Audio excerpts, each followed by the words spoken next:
one thing that often is very effective, because it really is a way of tapping into your predispositions, right, your core values. If you go back to that previous slide where I showed you, it's the messages you get, how aware you are, and what you have in the back of your mind as things that are really important to you.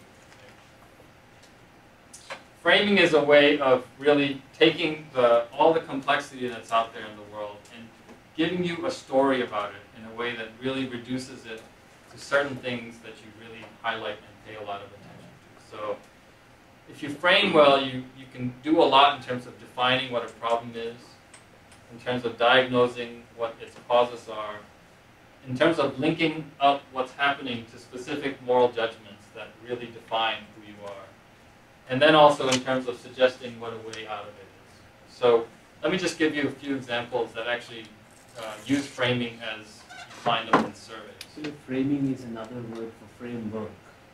Yeah, exactly. So there's exactly. nothing new about framing. Yeah, exactly. Yeah.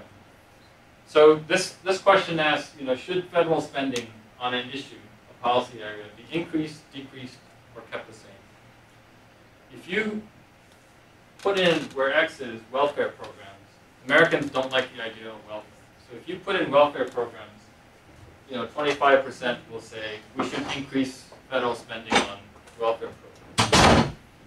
If you put in different wording that's essentially the same program, and you say programs that care for the poor, then 70% say we should be spending more money.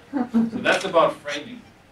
This frame guides people to think about welfare, which they associate with a certain party, they associate with a certain policy program, and a lot of Americans today don't like it. This wording focuses you to think about the fact that poverty is still there. Right? And maybe we don't have enough programs that really are caring about this issue of poverty.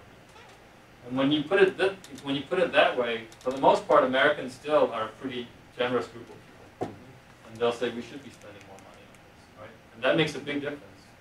If you did this survey and you wanted to go out there and say the public says we should be doing more, good luck.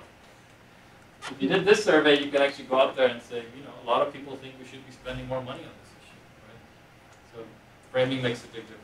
This is and I'm going to instead focus on, I'm going to play you 3 short clips if I can have time for it, which I think really help identify the importance of frames in building social movements. So this is the work of William Gamson, and he says that for social movements, 3 kinds of ways of framing things are really important. You can frame things in a way that really gives everyone a shared sense that something unjust is happening, and that matters. It's also important to frame things where people have a sense that we're all in this together. There's a collective sense of we. And then the third is you can frame things in a way that really gives people a sense that they can make a difference. This is the agency frame. So